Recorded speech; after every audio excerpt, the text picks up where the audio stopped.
This is the new Gille helmet GTS version 1.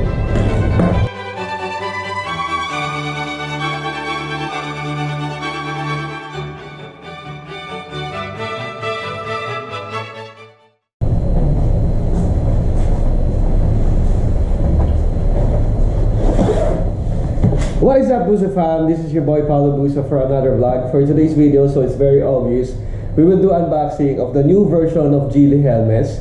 I've been waiting this for about a month. Tagal ko rin hinintay ito eh. Kasi sa shop ko, medyo bungi-bungi na rin Gille ko.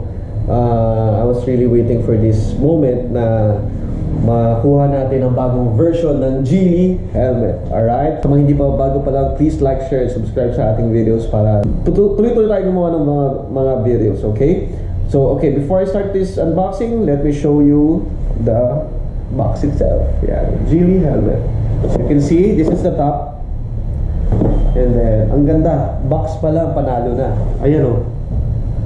Yan. Dito pala makikita nyo na angas ng helmet o. Alright. Ayan. Ayan. Ayan. Okay.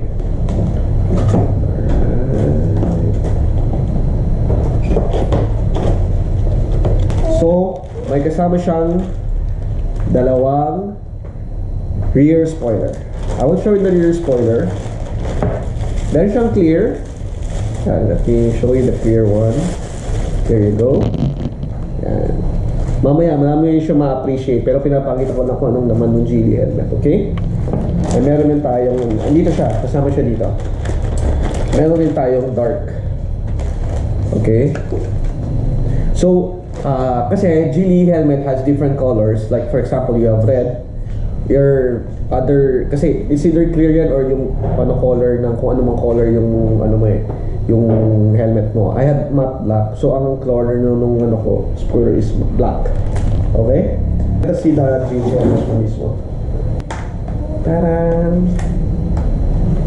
Wow! This is the matte black. So I chose black because first of all, yun yung ano ko, emblem. I love white and black. I want to be simple lang. That's my personality. I'm a simple guy. And I just want the simple colors, yung mga monocolors na maundaring pagkain sa lahat. Okay? Plus, what I have is Kawasaki ZX6R, si Pepper. So I wanted to have this matte black. Okay? This is the matte black. Ayan.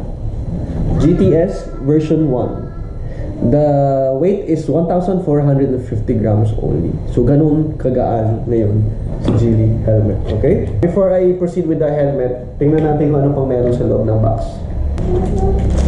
So, meron siya kasamang, buksan natin yung Busafam. Silver lens, kasama niya. Tingnan natin yung Busafam para makita niya kung ano itsura ng silver lens na to.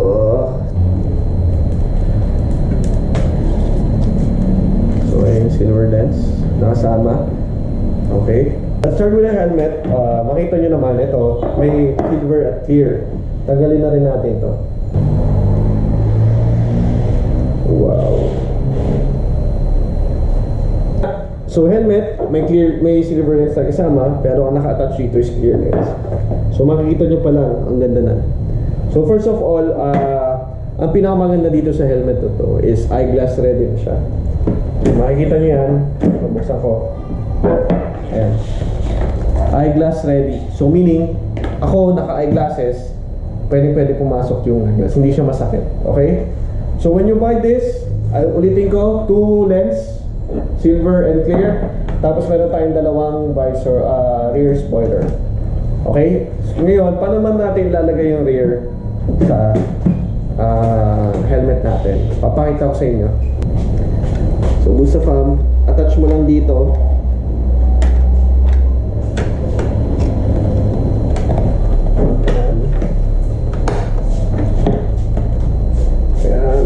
Okay, ayan, kapit mo lang siya. Wala, ayan. Ganyan ang tsura niya, Busafam.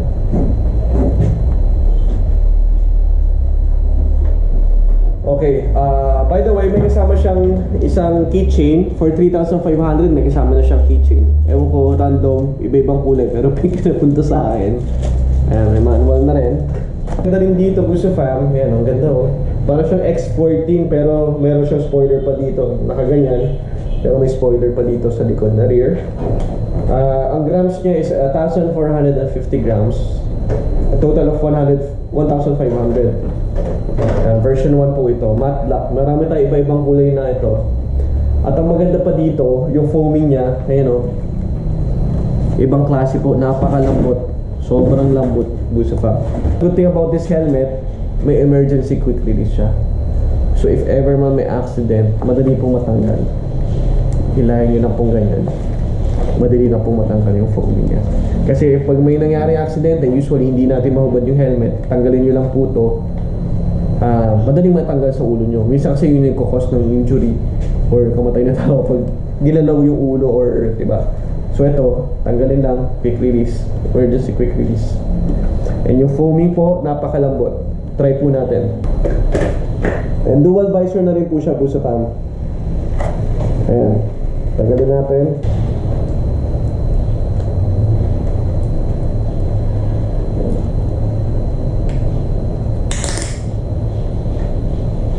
Sobrang komportable po, Busafam. Ayan.